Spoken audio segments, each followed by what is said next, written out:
est né, c'est le jour que le colonel est mort, le 25 août. Donc c'est pourquoi il porte le nom du colonel JP Kamwanga, Jean-Pierre Kamwanga.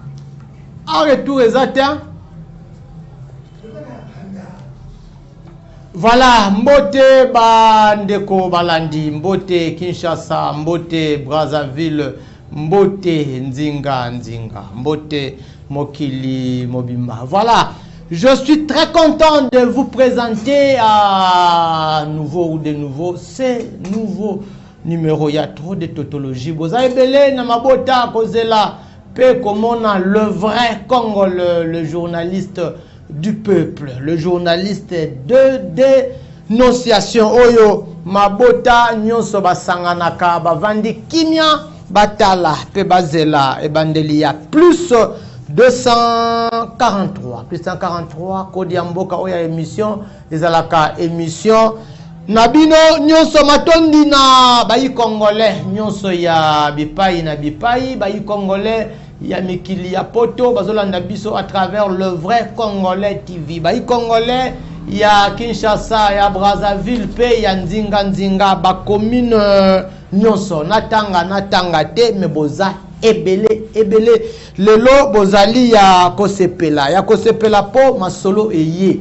Dénonciation, il y a dimanche, Ngamoko veut dire moi-même plus la population. Bobongisa unité, bobongisa ba méga po nakobenga biso boyoka masolo, mais très spécialement l'émission d'aujourd'hui oyo na oyamba bandeko bako défiler pour ba dénoncer sur place sur terrain awa masolo nyonso bazali kokutana na yango boyebi lokola momesa na yambaka pe baye nyonso bazalaka na ba problème na bango. Donc je suis très pressé et très rapide pour ba secret et robiment dans le bagayango. Ozala avocat, ozala magistrat, ozala député, ozala ministre, si tu es dans les anti-valeurs, je n'ai pas de place. Nazali na micro, nazali na caméra po na tombola mungongo baimboka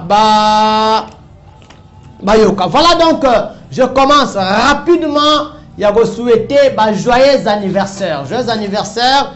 Après, je vais illustrer un élément. Si on a illustré l'élément, on a ici na koyamba Maman Azali Awa na plateau elongonanga. Après wana na kokende na ba élément moko nazanango o ba bomi mwana mobali moko na commune ya Makala. Après ndeko musoza na dénonciation, soit vous allez sur place à dénoncer na suka na permettre bino bobenga bosala commentaire. Déjà ba magistrat bazobanga, ba avocat bazobanga, ba poser bazobanga. Ba nengo zobanga wana. Voilà, deuxième numéro ya RTL. Papa Jérémy Mbambi mutazananga lelo akotiela bino numéro ya RTL. Numéro ne ko permettre bino juste pour naba message WhatsApp. Voilà. Dans l'entretemps, je peux souhaiter joyeux anniversaire. Et le monayo nangai to souhaiter joyeux anniversaire na bébé Oyo. C'est un bébé d'une année qui fête mbula na ya liboso, mais Ezali, c'est un bébé, c'est un petit. Papa Jérémy, on peut aller? Oui, voilà. Il s'appelle Colonel JP Kamwanga. Donc, colonel JP Kamwanga. Pourquoi il s'appelle colonel? Azali, homonyme. Hein? Homonyme, il y a colonel JP Kamwanga. Donc, il s'appelle JP Kamwanga Matapisi. Joyeux anniversaire à toi. Joyeux anniversaire JP Kamwanga Matapisi. Il est déjà colonel, donc c'est un petit, mais déjà colonel. Il est l'homonyme de son défunt grand-père, hein, donc qui est mort, qui est le colonel Kamwanga. Déjà, on va fêter l'anniversaire ou une année de l'anniversaire. Il y a naissance, il y a Moana, et puis une année, il y a décès, il y a colonel JP Kamwanga. Voilà, donc, joyeux anniversaire à toi, que du bonheur, que du succès, que de bonnes choses. Déjà, quelqu'un que vous le voyez là, c'est un colonel. L'anniversaire naïe, officier militaire Nyoso Bazali invité. L'anniversaire, il y a bébé Oyo, P Mokonzi Oyo. Donc, bah colonel bazali invité, vrai congolais pe azali invité. Petit nanga Orly Mawete azali pe invité, fête na anniversaire après awa. Tozali à esplanade, il y a stade municipal, il y a Massina. Donc Tabamoko, 2 personnes, anniversaire, il y a JP Kamwanga. Voilà donc, c'est ce que je voulais dire. Après l'anniversaire, Tokei Mbangu, na papa Jérémy, total la image. Il y a ndeko oyo, aza malade, na senga na bandeko, na baka na zalaka pasteur te, na zalaka prophète te, pona embellir, pona déformer ba mot. Mais je demande à la population, en général, à la population entière, il y a ndeko oyo, nazo illustrera ba image na ye mingi. Donc jusque là, il n'y a pas encore la solution. Papa Jérémy, laksa biso, image ya ndeko wana oyo aza malade, et puis on va revenir. Bon, vrai Congolais, ozomona, vidéo moto saline, ndeko na biso Mardoché, boso na tindaki ba image na na sali vidéo, omona ndenge itamane komi, eza malade bandi karaté, mais c'est déjà 2 mois. Les bandai ka pas saline ou komi timer, le komi cancer. Alors yango to pusani liboso na bino, tant que biso bana na bandeko to bundaki ndeko azwa moi ba traitement ya mike et puis to lisa ki na examen poto yeba. Alors na niveau ekomeli batinda biso na clinique universitaire pour na cas opération, mais mbongo basengi biso nde elike belé toza na ngote yango to pusani liboso ba konzi toza elongo na mama yeyo to elongo na mama bosunga biso toza na posa boya kolongola biso mwana oyo awa toza na hôpital pona kai opération. Bosunga biso, botika biso te, bosunga biso bakonza mboka. Mutu nyonso to azoyoka sango oyo akomona video oyo nzambe vraiment touché bino mitema, botika biso te.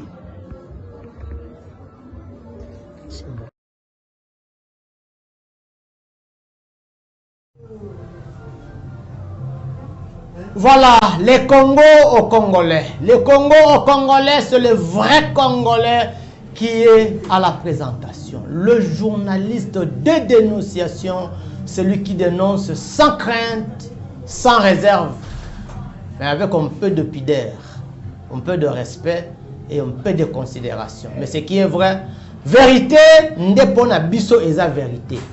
Nazaki na commune Makala. Quand je parle, mais je vous dis qu'il y a des histoires qui ngai na goloba ti ce qui est cité na goloba yango. Le bourgmestre de Makala, c'est le bourgmestre le plus incompétent. Je répète, dans la télévision, c'est ça que j'ai dit. Dans la sanité, le bourgmestre le plus incompétent na Kinshasa, c'est le bourgmestre de la commune de Makala. Et na commune de Makala, ba jeune bazo kufa, bazo sila na kufa. FARDC. Dans la télévision, je suis sérieux avec ce que j'ai dit. Et par semaine, j'ai Nazan Koufaté na commune ya Makala. Pas plus loin, hier, je suis en direct, hier samedi, à partir de 19h30, on a tué un jeune garçon na kati ya ndaku na bango, na salon. Na salon. Sur l'avenue Kitwengi, direction ya Croquet. Je crois que c'est le quartier Mabouloudé. Kitwengi. Avant direction ya Croquet, on a tué un jeune garçon l'autre samedi. Au week-end. Na salon na bango. Et puis, il na salon. Je crois à 9h ou 10h ya lelo. Na FARDC moko. FARDC na l'avenue Kitwengi, je crois. Oui, l'avenue qu'on a tué, c'est pas Kitwengi, l'avenue qui suit, mais papa c'est l'avenue Kitwengi, j'étais là. Papa Jérémy, image, oh ya ebembe ya ndeko wana, bomi na Kitwengi, oh lali na ndaku na bango, rapidement, puis je vais revenir. Tokei.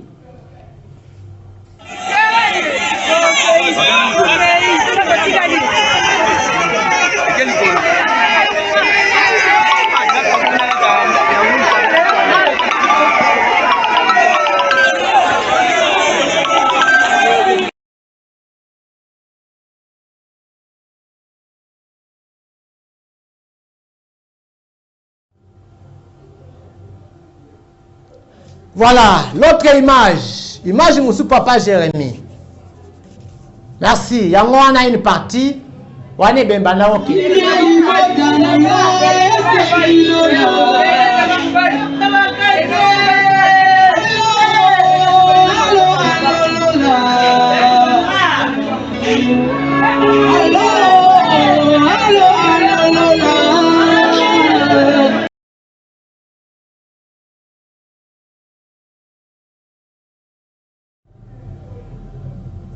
Merci beaucoup, papa Jérémy Mbambi. On a déjà, Moutou, comme bien pour Naloba.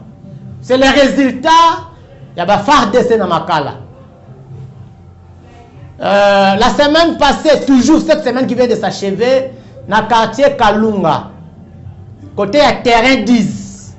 Les un policier, ce n'est même pas un policier. Azalaki, comment on appelle? Ce garçon, ce papa de chambre, il travaille dans un hôtel. Il y a un colonel Moko. Le colonel a mis na souciat dans le terrain 10, dans le quartier Kalunga, côté à Kalamu. Quartier Kalunga. Le colonel a lobby na yozala OPJ. Ce qui va colonel va faire sa fonction. Zala OPJ awa. Vous avez un hôtel, après ça, ce qui va qui ça, le colonel Moko va qui si. Je suis en train de chercher le nom de ce colonel, je viendrai avec ça ici. ABC Zala OPJ Awa. Atikala OPJ place Wana. Je crois mardi, mercredi. A Betty, moi, na mobile, moi, comme assassin na libumu. Moi, na ba ya quoi sur place à Koufi. Ba botoli munduki sur place. Ba Betty, comme je sais pas, son sort c'est lequel. Mais les problèmes, ils sont à niveau nini. Mutu a tchake na social, a pesa ke mundu kubuza policier te, a cause mundu ki ndenge nini, a cause na social ndenge nini. Ce sont des questions que moi je me pose. Yo ko benga oyebisa biso. Siko soki landika ka boy mboko yo, to kende ti wapi. Makamba justice mo konza mboka loba. Constant Moutamba essaie de faire un peu de bruit, apparemment il est écarté. Et les amis me disent vrai Congolais c'est la vérité mingi Congo na biso elinga la vérité elinga vérité te ponani elinga vérité te ponani nous allons dire la vérité pour nous c'est un moyen de soutenir d'aider le chef de l'État. Moi je vais dire la vérité. Tant mieux mourir en disant la vérité que na bomba ata na bomba na kokosa na kufa kaka. Voilà na suki wana ba numéro na nga wana eza kofungwama rapidement ba numéro eza kofungwama. Téléphone dans la plateau awa numéro ya RTL va vous servir kaka pour un message audio. Émission là naza surchargé. Pour ça là il faut ça un message audio dans numéro ya RTL. Je crois pas que j'aurai le temps de yamba appel, je ne pense pas. Dans un plainte et belé, je n'aurai pas le temps de yamba appel, mais ça là un message audio dans numéro RTL c'est prudent. Voilà, Nayambi, Madame Christine Milemvu. Madame, c'est ça le nom? Oui. Mbote, Madame. Mbote. Awa, oyena plateau, il y a vrai Congolais. Voilà, Papa Jérémy, Madame Christine. Oyena plateau, il y a Papa, il y a vrai Congolais. Awa, il y a plateau, il y a dénonciation. Ils sont les années. Biso tozali bana ya Papa Nzau Kusunga Alphonse. Voilà, Papa Nzau nani? Kusunga Alphonse. Kusunga Alphonse. Oya wite kokufa le 27 juillet 2017. Akufi le 27 juillet. C'est ça? Oui. 2017. 2017. Au-delà 2025. Voilà. Mais ils sont les années. C'est papa Akufi de fois na plateau? Non, si ma liwana e papa boti biso tozali bana 10. Bana 10. Ngao na zolo bana za 4e la fille. Toza bana basi bazali 6, bana mibali bazali 4. Oui. Misa tout na kati bazo vivre avec handicap à cause des maladies. OK.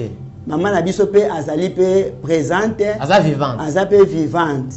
Yé pe susu azala mo ba normali mike tant qu'il a commis déjà mokolo. Âgé de 74 ans. Maman a 74 ans. Oui. Papa Koufa na âge no estimé. Papa Koufa qui na 76 ans. 76 ans, c'est bon. Nde yango. Rapidement, na mona mikanda ebele na mesa awa, eza mikanda ya ni. Oyo tozali na acte de vente mutu moko ayaki ko pesa biso acte de vente ko na biso ke asombi lupango na biso. Et pas ya papa atikela oyo papa atikeli biso. Babombeli biso sango ke papa asa kufi po azalaki na maboko ya bandeko na ye o bazali détaillé awa na acte de vente. Akena na maboko bandeko na ye ndenge. Bandeko na ye bayeki kozwa ye na force bakangisi mwana oyo azalaki ko garder papa en place na la police bamemi biloko na ye nyonso na ndako. Donc babotoli papa. Donc babotoli papa bake na ba fiche parcellaire. Bazali papa zakina livré de logère na maboko oyo bazwaki yango mbala moko ba charger yango epa ya Mosombi oyo ya lokuta. Voilà mama Lenga Michel azaki mwana mwasi azaki sans adresse. Na minito boye acte de vente wana oyo batekeli lupango wana eza na adresse te. Acte de vente ezanga adresse. Ezanga adresse. Ya mama wana toyebaki adresse na yete mais alobi na sina sombi lupango oyo bobima asombi pa ya nani alobi na biso asombi yango epa papa mais par constant biso papa tikali koyebisa biso teke ateki lupango tosengaki ye ndenge ayaki na bavocat ndenge ayaki na bapolisier na kati ya lupango ke na ye kotala lupango na nga na sombi na teka yango en ce moment biso toyebisa ke toyebi yo te kaka moto atekeli yo yaka na ye awa akoyebisa biso soko ndenge asombaki lupango amonaki yango te. Ça c'est la première. Yango totunaki pe mutuna OK amonaki yango te ma ekoluka na lupango yango. Soko apesi mbongo. Apesi déjà mbongo. Amoni ekoluka lupango. Amonaki eloko azosomba te tout ça apesi mbongo avant. Amonaki yango te ekoluka ngo kaka en place na ba commissionnaire mbala moko ke na ekoteka lupango na nga na sombaki. Biso toyebisaki eke toyebi yo te yaka kaka na moto oyo atekeli yo. OK. Soki ezali papa na biso balongoli ye awa bake na ye baza pe obligé ya koya na ye pe awa aya ko témoigner. Ye nango papa aza vivant ou akufi déjà. OK toye ko fouiller na sima na ye ndenge tozali ko sala ba enquête lokola bandeko oyo bamemaki papa na biso bazaki ko linga te to koma esika papa azalaki poto mona ye tosali enquête. Ne doit comprendre que non papa a ça outil ko kufa ezalaki mukolo ya lundi papa ça kufi déjà le 27 on a zolo ba oyo so mutu wana ayebima mukolo nini mutu wana ayeko bima lundi esali kaka quelques jours donc après papa na bien na morgue et puis papa ezali déjà na morgue ya ayeko bima yo bana mike bazo yebisa biso ke papa na bino asa kufi aza na morgue awutaki na hôpital ya Kitambo. Tango to meki ko ya ko sa avionnate to kota kaka epa bandeko po bazaki déjà na papa ba yesa biso liwa papa ndenge nini bona boye poto bongisa bazaki ko lukela biso tango nyonso bitumba biso to zaki ko kima. OK basaki déjà plan na Mosombi oyo Malembe apparemment il y a deux sujets. Le premier sujet na comprendre c'est comme si ba pekisi bino comment na ebemba papa na bino ba pekisi biso komona na papa de na maladie na ye. OK ba pekisi biso lisusu komona ebebe na ye parce que ba yaki kozwa papa posa bango ezalaki kaka ba récupérer esika wana oyo to vandi bateka yango lokola biso tozalaki toya mikolo yango balakisaki biso force ya ba militaire papa Jérémy po bakoka kokanga biso na tozala écarté nde bateka lupango wana ya ndeko na bango bateki lupango bino boza ya kokangama biso to kangami. OK. Kangami na parquet ya Gombe. Ngana salaki 48 heures, leki na ngai Fabrice Lusaku asali 45 jours na makala. Oh. Asali 45 jours na makala mais après avoir ba magistrat oyo ba commissaire qui dossier ba sali enquête. Ba moni ke loko bango ba ke ko fundira biso ke to bwaki papa na biso, to betiye, to teki lupango na ye ndambu. Zoka ezalaki nango lokuta po bayaki kosala enquête bakomaki voir même tina bio du quartier mutu oyo azana non enregistré bayebi ete. C'est bon, on est peu vite donc je comprends bandeko ya papa na bino baye ko boto la papa na bino. Oui. Donc apparemment ils avaient besoin de récupérer le pango ya papa na bino. Ils ont cherché les moyens ya kolobaka non pour bois qui peut récupérer ye. Oui. Pour bateka le pan. Maintenant les documents eza epa ya nani ba documents ezaki epa nani. OK papa azaki ko mona lisusu te total saki na ba minga nga ba yebisaki biso diagnostic ki azana tension oculaire et ba koki ko opérer yango te bazalaki tango nyonso kokomela biso kaka kisi Timothée ebanda kosala 30 jours mosusu wana ebanda kosala 15 jours esili bazalaki kosala biso kaka mwa boordonna soki esili bapesi biso rendez-vous toke komona yasu médecin lisungi eyamba papa na biso lisungi oyo nzela na bino bana na nzela na biso bana okay. Docteur moko awa na kitambo na sebeko bayebisaki biso mpe atretaka miso toyaki lisusu epai na ye kaka même diagnostic kaka même traitement bandeko mosusu babike no totala lisusu kimbondo ngai nazwaki lisusu papa toke lisusu kimbondo kwayeke bakosala su de mie koleka batasi kozala kokende même diagnostic en ce moment là papa azalaki juste kaka kolandela rendez-vous asilisi nanu te tomoni kaka basali violence ya komema papa kolobaki ye bino bonéglige papa ale bake na ye mbangu kwayeke bango basoigne lolenge ya malamu mais lolenge ya malamu bake mpo basoigne papa toye kosutulake papa na miniti wana akufi aza susu na bomoi te aza susu na bomoi te donc tinde bakundaki ye bino boyebaki te bapekisi biso tosalaki effort ya kokoma etanke bana toyebi ke tosangana tozwi mutuka tozwi bavoisin tozwi bandeko ya mama toke mpo mama komaki déjà moi problème c'est que j'ai demandé banoko na bino ils n'ont pas fait l'effort ya kotsa bino boko ekuta na bengani biso tokomaki tina veni wana songololo bango bazalelaki ebebe wana songololo numéro 6 na quartier Kamunganga na Delivo na Ozone esika balelaki corps wana biso tozokanisa papa aza na Delivo ok aza na Ozone tokanisi papa aza na Ozone o aza na Delivo bazalaki kosala biso mwa eloko moko ya ndenge wana mais entre temps bazotia biso maboko bazokangisa biso na parquet ok ba raison ezalaki ya bango kaka pona lupango wana ok wana eza comme est-ce que depuis maintenant là le commune dossier commune à niveau nini lelo dossier commune à niveau que Mosombi oyo nde afundaki biso Mosombi kaka na ba acte na zomona sans adresse kaka na acte oyo kaka sans adresse afundi biso na parquet général kuna tokei mais bino boyebi quand même de vie baleki oyo bazalaki en place bamonaki mama wana mokolo moko kaka na vie ayaki alobiki na ye koteka lopango na nga na sombi epai nani epai papa miso non papa tomona ye or kasalaki mayele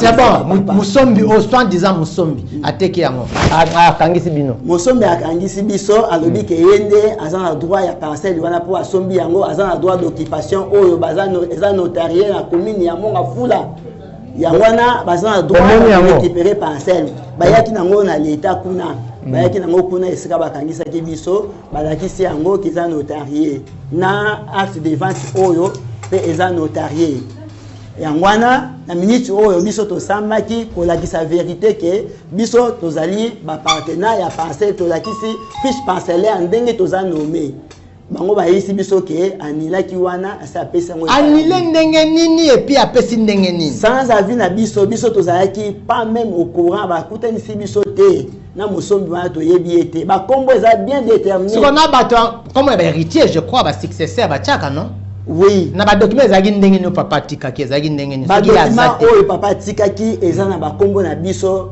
bana na mama na biso na ye moko na kati OK eza bana 10 na mama na yemoko papa toza 12 personnes na kati ya fiche parcellaire na livret de logère oyo azalaki na yango bake ko effacer yango banani ba effacer et puis ba effacer yango en fonction ya nini Mosombi oyo alobi bango nde basombi yango baza na droit ya ko récupérer yango po baza na acte de vente oyo eza notarié na yebi te ndenge nini bakoki ko notarié acte de vente oyo eza incomplet na kati acte de vente omoni eza apprenti mais bazowanga na kati na kosamba ke papa akufaki miso te ateki yango abone uniforme mais a ezomona ke papa komi ngai moko za kusunga na teki yango epai ya mama madame oyo vana mama lenga Michel na miso ya baleki na nga atangi kombo ya Philomène Pongo atangi kombo ya boye bango biso vrai toyebi bango na mwana kasi oyo Pablo mwana ya tata mwasi kubunga mwana tata mwasi Philo yende azali mwana siko tuni bango te est-ce que ba ils ont reconnaître le dossier ou ba tata mwasi ba lobini to zaki na posa to tuna bango tango nyonso ba bengisi bango lokola ba komisaki likambo na leta bazalaki tango nyonso ko échapper na za ba place oyo tango ba bengisi bango na appel oyo ya nini na kati kuna penal kuna na kati ya parquet général kuna ba bengisaki bango bakimi bango nyonso bakimi client oyo ataso ba luki baketikela ye invitation batikela ye invitation wapi kuna na kati ya mikanda oyo azali kopesa biso assignation azali kotikela biso azali kokomaki mayala numéro 63 bis awa na Bumbu nde esika wana biso tango tozwi adresse wana tokei mpe kofunda ye na Kalamu na parquet ya Kalamu po bakoka koluka ye malamu baluki ye à 3 reprises ndenge bapesaka bainvitation bakuti ye te lokola ezalaki suka décembre ebisi biso boluka adresse bien po boya komonisa mama wana par après batiki biso mwa stand by balobi ke mama oyo vana masombaki oyo akufi papa na ye ake kosalisa jugement na liberté na matete kuna papa ya nani papa ya mwana mwasi oyo vana ma oyo nde abimi lisusu alobi ke na ye kozwa lupango ya mwana na ngai oyo asombaki na ye koyentambo ye nde successeur nde tosali mpe lisusu toke kofunda ye lisusu na Kalamu na matete na parquet ya matete place apesaki adresse ya avenue Tango numéro 43 na commune ya Kisenso apesaki adresse wana kuna tosali makasi tolukiye balukiye na ba invitation oyo tofundaki ye bato ya parquet batikali kozwa ye te bakutaka kaka mwana na ye moko na koko na ye moko batikaka te mpona nini na bana wana bapesaka ye yango ekomelaka ye me ayaka te maintenant l'état azwi solution nini bato bazomona te bazomisi biso na parquet ya Gombe place tobandelaki dossier esika bango bafundelaki biso na penal lisusu babi tobengisa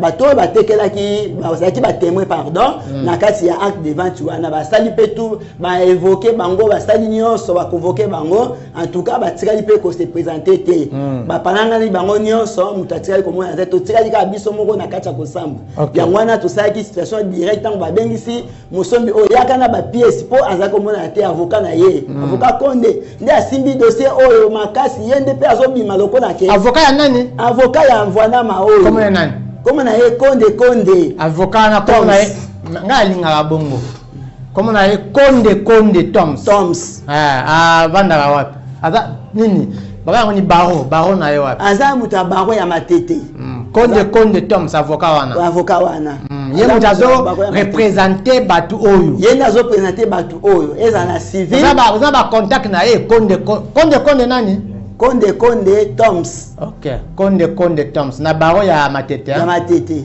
selon nde totangaka na mikanda yango wana adresse na ye propre etoyebi yango te mais bato ya parquet basalaka ke baluka biro na ye bakei kotika dernière fois oyo bakomi kokende kotika kaka bainvitation nyonso epai ya avocat na biro na ye avocat ava kobimisa client na ye te alingaka kobimisa client na ye te tobimisi jugement pénal yango tobimisi yango bisika tolingi tosuka jugement ebimisa signifie jugement ezalaka suka ya dossier c'est ça non jugement pénal yango oyo condamné bango na baacte na bango ya faux faux en écriture bakondamné bango balekisi 9 mois baye kosala opposition ke bandimi jugement oyo te baye lisusu mpona opposition wana kaka mukolo moko baboyi jugement ya liboso ya mibale tango wana kaka avocat bango konde wana mukolo ya liboso soki toye na penal amonanaka ye avocat mais soki bakomi koluka client na ye na ye na client bakomona na lisusu te avocat ya boye bien baye Konde Charles Toms c'est ça Konde Toms tokei na ye avocat na client na ye bakomona na lisusu te mais tant basali opposition donc mo to remarquaki biso tozali wana en présent na bavocat na biso alors baye na papa moko alobi ke ye wana nde Mvwanama Mamboti papa komaki Mvwanama Maboti Michel lisusu ye nde seconde alobi ye nde akomi successeur ya mwana na ye lupango ya mwana na ye aye batuni wapi identité na yo aza na carte moko ya identité te batuni kaka adresse na ye kaka wana lokola ekomaki ke il faut personne ye moko azala présent asengi akei kosuba libela avocat na ye asengeli ye ki aza diabétique akende kose soulager amwanaki lisusu na audience te avocat na konde kaka oyo akimisi client na ye akimisi ye ake libela ki aza diabétique ake kosuba azongaki lisusu te ti bajuge baclôturer audience ya mukolo wana babengisi deuxième audience ayaki te troisième audience ayaki te avocat ayaki lisusu pe te akimi ayaki lisusu te sikoyo na minute boye jugement pénal mususu yango ebimi a faveur ya bino oui a faveur ya biso oyo confirmé pardon jugement ya liboso oyo tozwaki yango mais sikoyo problème ezali ba jugement yango ezobima na faveur na bino maintenant problème na bino susu boyele pa na ngai ezali tant asali opposition akeli susu na civil kuna ke ko bimisa jugement ya lokuta kaka na tango ya vacances azana jugement mususu azana jugement mususu ya civil oyo akeli ko bimisa na aire ya congé ya ba magistrat OK tango azwi yango nde ayena ngomba moko luka nde nini akobimisa biso na kati ya lupango OK donc avec le jugement moko boy pendant vacances ya ba magistrat nde sikoyo yango zo ngaya ko déguerpir yango ayeko déguerpir biso azwi ba huissier ya 5e mairie na ba policier o baza zinga na biso ya 5e bureau na mbata o ya masanga mbila nde bayaki na lupango wana ba beti masasi ba bimisi bato na ba locataire na tozaki na bango na kati ndako na 5h du matin tala kaka position ni ba kozana ngo mutu na mutu to ebite bana mike mikolo banini ba juna biloko na ba biso nyonso na ya ba locataire ba bwaki na libanda ba jui ba kadena ba kangi ba beti masasi pona ko etiminer bato ba panangani bangwana ba protéger bato na bango ba kei alors na minute boye toza na kati ya voie ya ko suivre les temps tozo linga to suivre to ke ne déclarer côté o to zui ba jugement oyo poto luka nini ya ko sala ke to attaquer bango ye asali moi appel moko boya lokuta na jugement oyo azongi mbala moko abandi ko kotsa ba locataire na ye akotisa ba locataire akotisa ba locataire na ye azoya na sima na ye azoya na mabanga na ye wana nani avocat ou bien avocat ne suko nde mutu azoko abima lokola yende kolo lupango parce que donc la wana avocat nde kam tazo sa makambo wana tozo ko ngona munoko ya batu na ye azoko tinda kuna ba kengela atindi mutu mobima kengela wana kolo nango eza avocat lokola toyebi avocat kaka ezaye yangwana tozoko dénoncer na ministre oyo. Voilà. Merci beaucoup maman, je comprends. Pasteur, je comprends. Avocat oyo nde mutazo poser problème na suka vozo senga nini na pa bakonzi. To senga bakonzi. Mutazo lenge boye, avocat lo lenge boye atangi classe na ba norme oyo kokite. C'est que azo samba na eloko oyo ezomona na réalité jamais mutu asomba lupango oyo ezanga dimension ezata na dimension moko te na kati ya lupango oyo et puis lupango oyo ezana bana na kati ezana mama oyo azali héritier ya lupango na sima ya papa na biso eza mama na biso azali wana malgré akokaka ne kotambola te mpona malade mais yo ozo obligé ya kosambela mutu ya lolenge boye assistant l'assistant Lomingo na mona acte de vente na assistant te ba benga na adresse o na numéro o ba koma awa assistant Lomingo o atikala ko mona na tamu ko moko te c'est bon lelo ba suka mama ya suka la ba suka ezali leta ya abimisa batu wana o ba ye ko botu na biso droit na biso tozana droit na biso tozana certificat d'enregistrement o tozwaki na ba norme o ekoka fiche parcellaire tosalisaki duplicataire ezali wana tozwi occupation parcellaire ezali na maboko na biso kaka na commune wana oyo yazoloba wana bapesi biso yango bapesi biso acte de succession bapesi biso tosalaki composition familiale yango composition familiale yango ezali awa toza na droit na biso na certificat oyo eza na domaine na biso nyonso bana na mama na biso ezali wana l'état azongisa biso droit na biso. Merci beaucoup. Voilà, l'état azongisa libota oyo na ba droit na bango, je crois que ça très clair na bango minga ba avocat moni ba avocat ba magistrat ba côté li mutamba fiti ya pamba mais moi je crois que Constant Mutamba avait raison ozoka mama azolo ba avocat konani konde Toms ya baro ya matete yende batangi kombo na ye ba avocat pe balandaka bango ba avocat bakanga bango ba avocat ba sanctionnaka bango. On va faire un effort d'aider cette famille de te tomboli mungongo boye ya bandeko. Je crois que bakonzi bayoki ba avocat oyo balingi ba s'impliquer na dossier oyo pour soutenir pe libota pour mboka ezala na kimia et que na lima bokobenganga. Je vous mettrai en contact avec cette. En tout cas, moi je suis d'avis na batu nyonso balinga mboka ekende na kimia. Tozongi la kombo ya avocat oyo acha désordre na famille. Konde Toms ya baro ya matete. akolanda biso akoyoka soki alandi te baavocat mosusu bakolanda bakoyebisa ye soki balandi te libota nde bakolanda avocat Konde Toms oyoki komono nde batangi yango ababi moto okotisa basaki okotisa biloko nyonso badocument ezomona ya mabe awa yo mutu ozo soutenir yango nayebi te avocat ya boye soki aza avocat ya solo soki aza avocat bato baliaka soki aza avocat basambelaka bato nga mpe nayebi te nga nayebi yo te nayebi komo te nayebi komo na yo awa Konde Toms avocat na baro ya matete sinon nakomi na suka na bino mama otikelanga mwa temps bandeko babenga tiama bazozela nga ebele babenga eza na ndeko moko azalaki na nzela aza na nzela ye pa aza na problème ya succession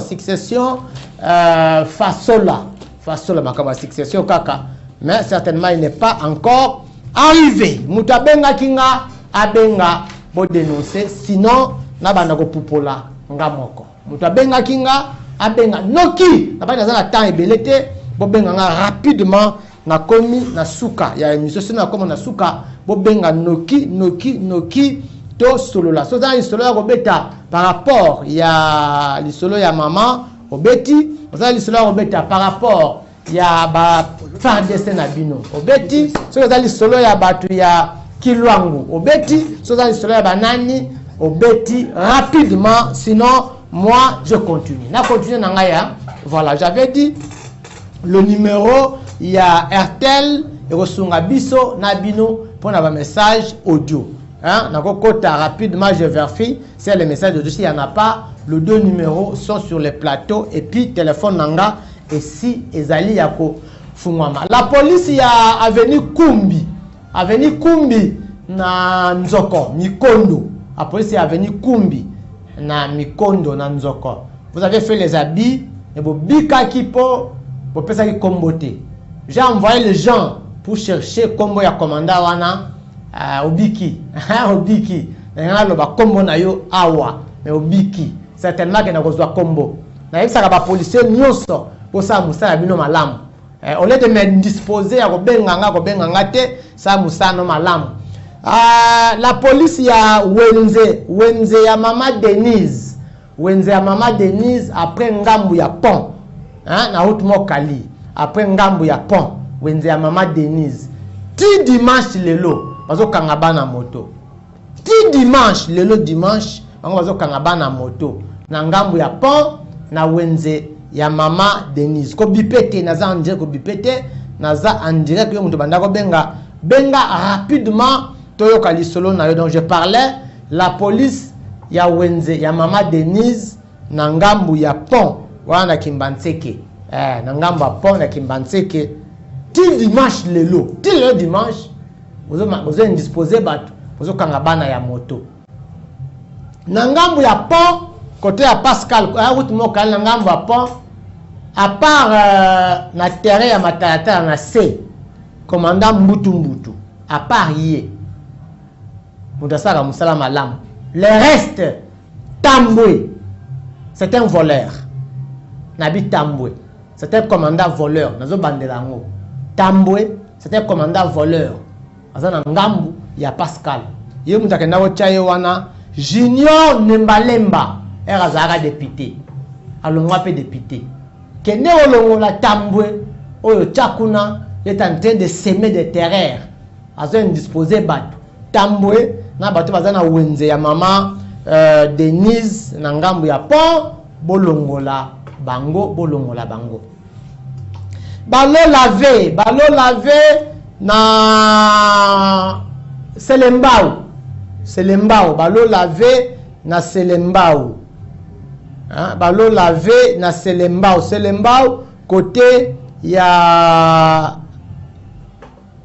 station ya Selembao balo lavé côté ya station ya Selembao ils sont en train de semer les terreurs que les gens ne peuvent pas comprendre hein? Balo lavé na côté ya station ya Selembao donc côté ya Wenza Selembao zo katsa tina ngambu ya Ngaliema pour causer beaucoup d'abus par terreur on ne peut pas en parler Kanluka quartier Congo na Kanluka commandant na bango Ilunga wana Sous-set na ye moko eza na avenue Mbama.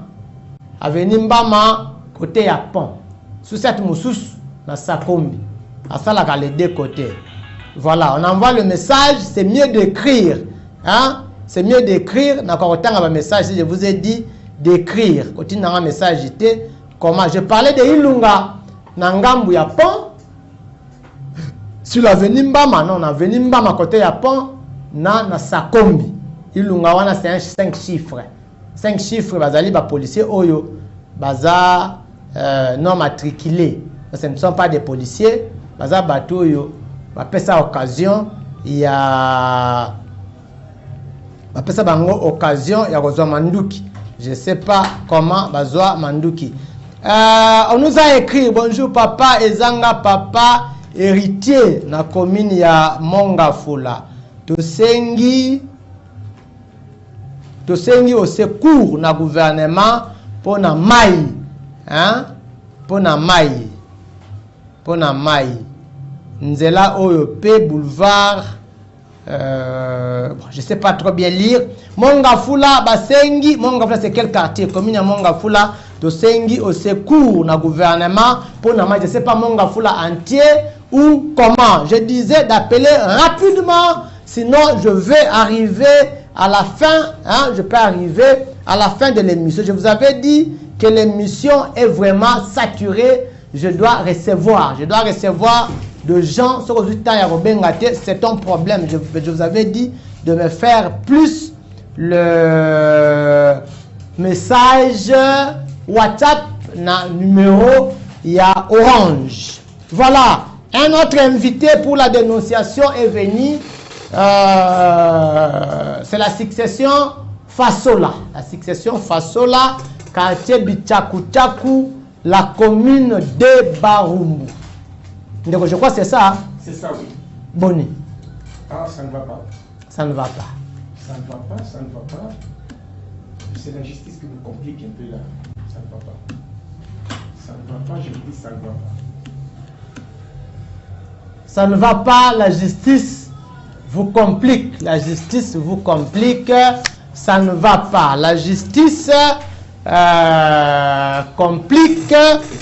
Ndeko, la succession Fasola. La justice complique. Ça, c'est un autre cas. Un deuxième cas, la justice complique. La justice complique. Ça, voilà. La République démocratique du Congo. Les choses sont compliquées. Laissez les vrais Congolais dénoncer, laissez les vrais Congolais parler. Ceux qui n'ont pas de lobananga, otikananga na loba. Ngana yambara bato ba dénoncaka. Chez moi, c'est la vérité et la vérité reste la vérité. Oui, vous avez dit comment? Ndeko lobini. Bon, naye awa, ils ont un cas oyo, ils ont un cas de succession. Oui. Succession na biso et Koti Moboulou, ça fait 6 ans. 6 ans. Na 6 ans là, Moutaza ko biso Moboulou, azali neveu. Neveu. Azali héritier té. À côté de wapi? Abatami moi la grande sœur. C'est quoi côté ngeli na makamna bino? Mais azo ko ça dans un réseau mafieux. Azali na kacha réseau moko mafieux. On a kacha réseau, on a vous trouverez des juristes. Vous trouverez des juristes. Des bons juristes aussi. Oh, mais il y a aussi des bons juristes parce que ceux qui ont l'action jugement ou est bima. Ils ont des juristes bazali honnête. Jugement ou est bimi ya nani? La faveur à nani? O est bimi ils ont la faveur ya et personne de vérité ya likambo. Ils ont jugement babengi avant dire droit. C'est-à-dire ba pesi déjà le col à fond forme ya likambo ndenge ezaleli. Omoni? Donc awa juge alakisi bien. Pour moi, on a sali ça document, il y a héritier, à jugement qui est liquidateur. Sans réunion de conseil de famille, à bibi liquidateur. Alors que héritage, succession à biso est succession à 6 héritiers. Il y a un jugement là, à l'objet qu'il y a 5 héritiers. À l'objet, notre défunt père a laissé 5 enfants, donc 4 bakoufi et moko Michelelo. Mais c'est quoi le lobby? Il y a le lobby neveu n'engagné. C'est Kazan de Konayo. Azam moi na ya serre. Mais c'est quoi le but notre? Mais c'est quoi le but notre défunt père? C'est Azali Sali fraude. Azali fraude, c'est qui m'ont. Parce que l'État ne peut pas vérifier ces choses-là. Mais tu peux ça qui dit kanda nyonso. Yango juge tango atali. Juge atali alobi.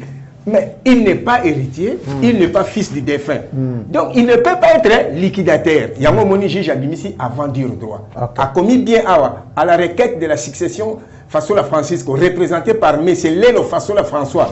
Oui, fils héritier de la première catégorie, suivant le jugement rendu par le tribunal de grande instance de Kinshasa. Et donner signification jugement avant dire droit à M. Boniakambo Fasola Alain. Petit titre Ninyam. Monsieur Boniakambo. Nga balobi ke liquidateur. Parce que je suis donc tozaki 6. 5 bakoufi na tikali ngai moko. Automatiquement je suis un liquidateur naturel. Mais là, avant de dire droit, il y a moins bimi. Et le problème, c'est où? Problème maintenant, moi, là, on a créé un tribunal, à quelque chose, la Makambounaye, les lobes bimisel, bah, signifie le 22 pour vente publique, il y a un pas où l'abisso est passé le 28. Malembe, en tout cas, moi aussi, je vais comprendre les choses. Ce qui droit, il y a un randengeni. Papa, ngana o toza ba juriste était. Mais tozoya ko 5 donc mutu na mutu sala ndenge na ye parce que bien juge na juge ou bien avocat na voir ça ndenge na ye. Comment chez toi on écrit autrement et chez lui encore on écrit bon les mêmes dossiers et les mêmes tribunaux. Les mêmes tribunaux aussi. Mais oui. Bon, ce qui est là-bas na ba tribunaux et ça là ba chambre. Vous voyez? Et ça là ba chambre. Donc la chambre où il y a qui, il y a peut-être le dossier. Mais non. Oui. Quand il y a un dossier, il ne peut pas s'informer avant d'écrire, de sortir un document. Mais ce qui est local avant de dire droit et bimi, ça veut dire que le président du tribunal a saisi un dossier. Oui. Mais ce qui est bimi, c'est-à-dire le président aussi a saisi. Mais qu'est-ce qui. C'est ça. Nous avons une place pour nous devons parler pour les pays d'abord, le dossier Nabino. Oui. Comment un même tribunal peut sortir deux dossiers différents? Mais je vous ai parlé que Batou est basé sur la raison mafieux. Avance alors. Basé sur la raison mafieux. Il faut signifier le 22. Le 22 pour que vente publique aux enchères est passé le 28. Il y a même moi. Quand on va surprendre les mots. Ça c'est grave.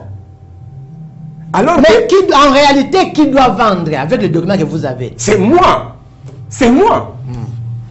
Avec les documents que vous avez vous deux, qui a droit à vendre? Au départ, il y a un monsieur Fasola. Ok. À Saline Coco, il y a monsieur Fasola. À obtenir des documents par tricherie, par fraude. Ok. Parce que vous avez le nom de ce gens, il y a aligné au Anawasa comme Missala. Bon, mais c'est ça, ces avocats. Ces avocats. Vous avez leur nom? Mais oui. Oui, par exemple qui? Par exemple, dernièrement, avocat moko, maître Charles et Yakanto. Maître Charles et Yakanto, il y a Baroni. Baro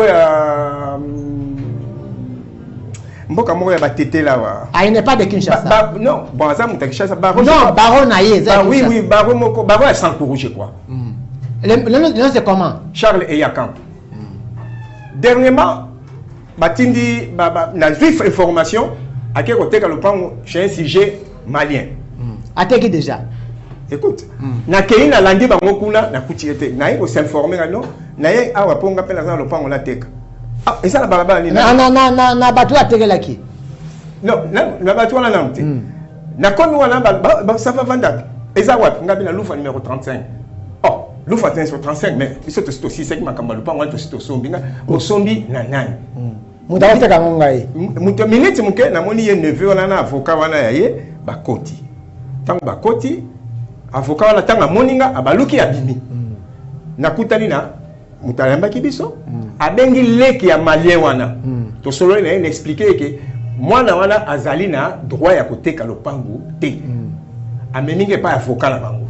Avocat la bango siko abimisi ba document ba jugement oyo mwana wana azwa ya fraude. Non. Maître Nayo azako kosa yo. Ba jugement oyo no songa na wuti kuna ezali bien. Alors que ba jugement les allait déjà attaqué. Tant que jugement ils a attaqué avant de dire droit et bimi. C'est-à-dire et quoi ici un jugement parce que la grosse ce que kotanga la grosse ba commis bien que il est ni héritier ni fils du défunt. Donc ba biloko nyo sa salaki et quoi Tozo Zela Sikoyo, jugement il y a le 5 novembre. Avant Tozo Zela Yango, Awa Bango, Bakeko Bimisa, document. Il y a vente aux enchères. C'est pas sérieux, messieurs, c'est pas sérieux. Hein? C'est pas sérieux. Est-ce que mathématiques, même à toi aux juristes étaient. Même à toi aux juristes étaient. Apparemment, ce sont des juges qui vous embrouillent, qui vous compliquent. Apparemment. Moi, je crois que juge, bon, je ne peux pas dire bah, juge parce que juge, bah, les juristes, ceux qui battent les juristes. Mais ce sont ceux qui compliquent. Juge, il y a juriste. Mais il y a des gens qui sont ça peut être mais c'est quoi sambi, c'est parce que il y a des documents. Qui signe, qui vous livre, qui vous donne les documents. Mais bangote. Bango vous êtes Sabino Mitou. Mais quand le jugement ils ont mis mal, bango moko kuna ba konzi justice. Ba konzi justice. Oh besoin yango na tribunal ligne. C'est un tribunal de grande instance ya Gombe. Na tribunal oyo ebimi na tribunal de grande instance ya Gombe. Oyo pe ebimi na tribunal de grande instance ya Gombe. Mais ce que document ya Sony Boye. Ce que jugement ya bien on peut avoir ça où? Na éviter, il faut que nous tout ça là voyage astral. Il faut tout ça là voyage astral. Il faut tout ça là voyage astral. Allez-y, vous demandez quoi alors la Non, Ngana Sengi, vous voyez l'actuel ministre de la Justice, son excellence, mais là on a. Il n'est pas. Moutama n'est pas. Non. La langue là mission to la Phoenix. Oui. Nouveau ministre ailleurs. Oui. Mais monsieur le ministre, excellence, au moins ni Babylone koye kokuta na ngara ne bande. Na no yoki kutu malili ya bureau na hote mais tala ba bêtise ndenge bandi. Non mais avec tout ce qu'il a vu, pour ministre Azana Congo na Kinshasa mona makambo ya Mutamba. Est-ce que vous si quand on a croire ça la vraiment de Mutamba nga sala. Wala nga pena tuni. En tout cas, ngai nazo pesa chance. Nga personnellement nazo pesa chance. Kokoka ou pas, ezali domaine na ngai te mais ngai na pesa chance. Loba, pesa chance. Na pesa chance parce que déjà na ebandeli na ya koti tala ba bêtise ndenge bandi. Eza lokola eloko moko ekimaki mais ezongi lisusu. Vous comprenez un peu. Alors nga na pesa chance à traquer bazo sala ba bêtise ya boyi. Parce que ça c'est dangereux. Maintenant vous êtes à quel niveau? Mais niveau nini, niveau yango que nous parlons bani batek ba sala biso vente aux enchères. Et puis nous avons 2 parcelles. Voilà un peu et là on a dit que c'est un réseau mafieux. Tozali a 2 parcelles mais awa basali papier à vente publique ya lopango moko. Et ils ont déjà leurs clients oyo tant on a la lobby na OK. Na landa ki bango pa ya sujet ouest africain wana. Par après na moni be misère moko ba. Sujet ouest africain on a vu comment on a bon on a maîtrisé dans le combo na été. On va citer ça ici. Pour ceux qui ont bon c'est la bombe. Parce que faut pas on ne peut pas venir créer des troubles aussi dans notre pays. Au moins, il y a des comme sous. Moutazo ya azotonga azoso ba contrat. Normalement, l'État congolais, il faut l'andaka ba construction. Est-ce qu'ils ont bien, ils ont la qualité bien, ils ont la dimension nini, tout ça faut balanda. Ce n'est pas que tu viens au outil namboka na yokuna, oya ko tchaba tu ba un mot na l'État, un mot à votre neveu, il va suivre évidemment l'émission. Un mot na ba konzi ya justice oyopé, bazo paraître pour créer ba désordre. Allez-y. Non, na neveu on a la popé ça est monté parce que c'est un têtu. Ayoka kate. Il y a ayoka kate parce que justice il y a mon ça maboko na hier somba yango. Ah, c'est vrai ça. Mais oui. Il a beaucoup d'argent. Je ne sais pas. Je ne sais pas moi. Il y a justice c'est ça la maboko na hier. Vous imaginez que dernièrement accueillir ce que par West Africain là pour azimba ayenda ba militaire na kati ya lopango pour basala bazwa mesurage ya lopango pour que lobimsa certificat d'enregistrement parce que la fois passée les documents sont où? OK, les documents de la parcelle. Mais est-ce pas une yete? Est-ce n'est pas une yete? Azwa ndengeni. Avocat Nangai Moko maître Igor Mbele Moroa, il y a Baro ya Congo central. Il est où maintenant? Asa on a Kinshasa. Na mona gagné système, il continue à collaborer avec ce petit. Nasina salé les lettres ya retrait la confiance. Pourquoi tu ne lui as pas accusé na ba Baro na bango so ba funda bango pe? Oh mais les bâtonniers nationaux, je profite aussi de l'occasion. Oui. Monsieur le bâtonnier national, en tout cas monsieur Igor Mbele Moroa a Memingaï na 16e rue, or que Azalaki en complicité dans la partie adverse.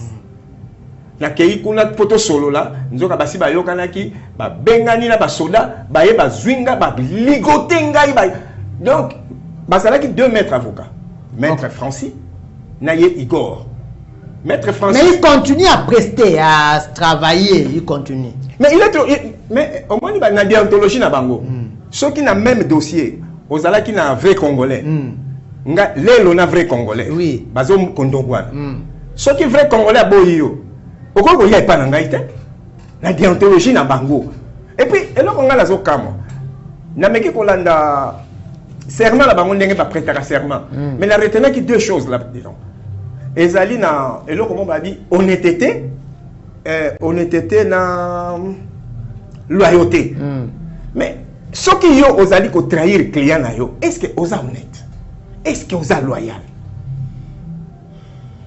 ba kangi ngai moninga na avocat za ko discuter na ba agent parquet oh non tika bango ba sala musala ba kangi ba kena ba lalisi na cachot et puis dossier ezana tozali na ressort ya Gombe oyebi place ba kanganga wapi na Kalamu na parquet à Kalamu par le magistrat Toum Azalipé. Azali. Donc tous les gens qui font des histoires pareilles, ils sont à l'aise. Ils sont à l'aise, ils ne sont pas inquiétés. Mais ngai moi na kolo lupango na ebisa tala. Omoni na koma kola ta ceinture. Po na zo ba torture ya ndenge na ndenge. Ba betanga ba cross à arme na hanche awa. Influencé par ton neveu. Mais oui.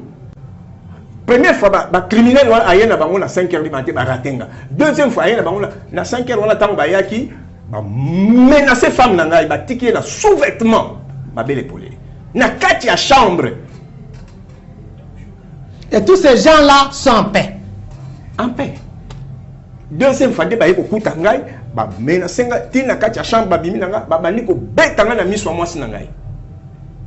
été na 2 neveux oyo balobi que non biso to boyi makambo parce que responsable ya mapango oyo ezali oncle biso toza ba neveux na ye to ko wela ne lopango te na bango mibale na mwana nga liboso rapidement moi sinon aza psychologue ngai moi sinanga kufati pona nini bongo menace oyo na ba torture to zwina na yepe akoti na makambo mukolo bazwinga na 3h du matin na 6h le neveu là avec son collaborateur mwana ya grand frère ba ye na 6 motos kozwa femme na ngai ba kena ye na quel auditorat oyebi que na auditorat kuna siko to banokende wapi yango na yebisaki ok faut tokende na to changer ba planète rapidement on avance on est derrière le temps qu'est-ce que vous avez à dire j'ai dit commencer par votre neveu ba kondiamboka ba magistrat ceux qui ba conseil au pesa bango soni au pesa bango au pesa bango non pour la neveu on a na conseil au PCT na ya ça na conseil ko ala pe na conseil ya ko yoka ya mututé pour o yoka conseil na yo il faut que traquer noko na yo, kangisaka noko na yo, et puis biso to tikala ki des héritiers. Héritier moko tuna na sawa. Azawa. Akufa. Pour la menace ya neveu oyo. Mais je vous dis ça c'est grave, c'est compliqué. Apparemment il a fini la famille. Même maman na ye moko azaki menacé kanga na ye. Atindaka même prison na makala. Maman na ye. Maman na ye moko avant kufa. Ah. Mais oui, parce qu'il y a combien qu'on voit la même le pango na maman. Kaka le pango boyo ya zola wana. Kaka le mapango azako le baké azako le droit bakoko. Mais il a son papa. Mais on a droit bako so comme na droit ya ban. Rapidement. Na jugement là lobby notre défunt père a laissé 5 enfants. Est-ce qu'il y a ses frères et sœurs qui peuvent témoigner par exemple papa Moussous? Il est né seul, il est né seul. Baza 3. C'est quoi bande qu'on a par le papa de bango nani? Non. Bande kole ba ko témoigner d'abord ngande na parents na ye ngande parents na ye et ngande na ko lakisa ye ba famille na biso ndenge ezali omoni eloko tango ebimi juge azaki convaincu tango amoni composition familiale établie par l'officier il y a l'état kuna na commune composition familiale elle a ici 6 héritiers acte de succession elle a ici 6 héritiers ba kombo moko mais hier kuna na jugement na ye a commis mais c'est façon la Francis kwatika ki 5 enfants 4 bakoufi mon kwatikali tala siko confusion na kati ya jugement na ye notre défunt père lui Boniakambo alors son papa Donc, merci, rapidement pour finir. Oui. Dans la caméra, Bon, ngana zo senga kaka la excellence, monsieur le ministre de la justice. Makambango yangoyo, o les akoluka ko tia justice na pokoso. Justice c'est comme pokoso pour nini. Tozali devant deux jugements, oyo et bibi na même tribunal. Alors, qu'est-ce que nous allons faire? Biso awa moyen to loba ezalité. Pour tribunal soka sa lobby, na ba chef du quartier, moyen ba loba ezalité. Na ba condition moyen ba loba ezalité. Jugement oyo. Et que iti ce qui notaire mutaza ko teka lopango. Yango notaire. Notaire on nani comme on a. Ya wa notaire. Marie Nyembo Fatouma, le notaire des districts de Lukungu. Akala notaire moya ko interpeller bango ezate. Notaire la batozana likambo. Ye loke uti tribunal. Notaire la zana likambo. Na moni ngala zo lobelo on ezana mukanda. Notaire la sikoyo mazo comprendre ba jugement mibale na tribunal mo mandenge nini. Ndeko sili satala donc moyen de l'égalité, excellence monsieur le ministre de la justice et même na kosenga pe même nanani na président du conseil supérieur de la magistrature. Parce que c'est un papa sérieux, honnête et calme. Boloba bombeka kotela biso nano ba jugement oyo ndenge nini toko ko bika. Étranger ko uta na mboka na été pour venir traquer les Congolais ici. Aucun Congolais a kenya ko traquer ba étranger la mboka la bango, ça ne se fait jamais la mboka msusu. Hein? Donc eza mawa mingi ko mona ke ba kenya ko traquer kolo loko azala mal à l'aise. Kolo loko azala mal à l'aise. Le pont vous avez tata a été, je répète bien. Vous êtes de quelle province? Tu vas aller se mettre dans la province à Congo central. Il y a tata dans la province orientale. C'est là où il a droit. C'est là où il a droit. Ici chez nous, Azan, c'est la côte part. Et pourquoi il n'a pas peur de vous? Parce qu'il n'a pas d'endokité. Ça, c'est, je vous dis vrai. Pour nous une dokité casse. Non, moi, l'Anzambi. L'Éternel combattra pour moi. Donc, moi yasuka na clôturer. En tout cas, na sengi kaka ba kondia justice. Botaï la biso likambo parce que ça ne tient pas debout cette histoire ici. Oh yon so ezali ba mafia, c'est un réseau mafieux. Un réseau mafieux, je vous dis. Ils ont bien organisé ces réseaux. Ceux qui vont ba konzi ba benginga ba ko filiale mobimba ya réseau. Merci beaucoup. Merci. Na commune Asuka, mais ça fait très mal à la tête, ça fait très mal. Très mal. Ça fait très mal. J'ai reçu 2 dossiers. Lelo, kaka makambo ya mapangu kaka. Et à la tête, ce sont des avocats, ce sont des magistrats, ce sont des juges. À la tête. Bah juge, ça n'a rien parce que les gens viennent témoigner. C'est pas moi qui dis. Moi je dis rien. Notre avocat va tangi comme ça kondo. Nani? Konde Toms. Ngana yebio. Ndaku na ye. Na avenue Efenge numéro 14 na cité Pumbu. Avenue avocat wana Konde yo mutazo ke ko déguerpir batu avocat na ba document ya mabe. Olati pe torche pour benga kayango ceux qui azaba sont des juges. En tout cas, monsieur Nani, Excellence Moutamba avait raison. Il avait raison. Il y a un fois qui ministre, un journaliste, nazo yamba bato, nazo loba. Et moi je reçois tout le monde. Nazo moi si andumba. Ici il faut un mbongo na yo. C'est ça non? Oui. Il y a quand même un sonne à dénoncer en yamba yo. La commune Asuka mo konzamboka, tala ba avocat, tala ba juge, tala ba magistrat. Ba dossier ba ndeko oyo bo sungela nga bango. Les avocats, les juges, apparemment, vous ne nous aidez pas. Nazongeli, l'honorable, l'excellence Moutamba avait raison. Boyoki, il avait raison. La communauté, papa Jérémy Tikanga a souhaité l'anniversaire. La photo, Ngaïna Orly m'a souhaité l'anniversaire. Voilà, joyeux anniversaire à madame Joséphine Ndaya. Joséphine Ndaya, joyeux anniversaire à toi. Là, tout le monde m'a beaucoup dit joyeux anniversaire à toi.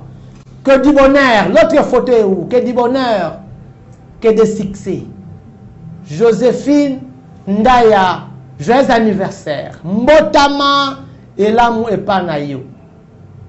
Que de succès, que de très bonnes choses. Mbotama elamu na Joséphine Ndaya. Fête naye ngai na kozala. Soko lingo ya na fête ya Joséphine Ndaya benganga. Kuna kolia komela mutamtazana loko ba katate. Poulet mayo mobimba ya yo. Taba batumbi anga bongo balongola ata eloko te na misopa te pembeni ya mobimba ya yo. Nyonso oyo lukaka ezali na anniversaire ya Joséphine Ndaya. Voilà donc tokomi na suka. Tokomi na suka ya émission. Ola nanga na rediffusion lelo na 23h juste. Sinon, je vous retrouve très bientôt. Vous allez pour ça dénoncer benga biso à travers le numéro yango neza affiché. Mokonzi mboka ba magistrat, ba juge, ba avocat talanga bango. Président Félix tala ba avocat na liste vraiment ya bien. Ministre de la justice ya sika ko banga te affronter bango tala bango. Bazana ba problème. Ba avocat na ba magistrat bazana ba problème, ba juge bazana ba problème. Tribunal moko de Alléluia. Nous élèves. Tokomi na suka. Papa Jérémie na silisi.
Tout de suite,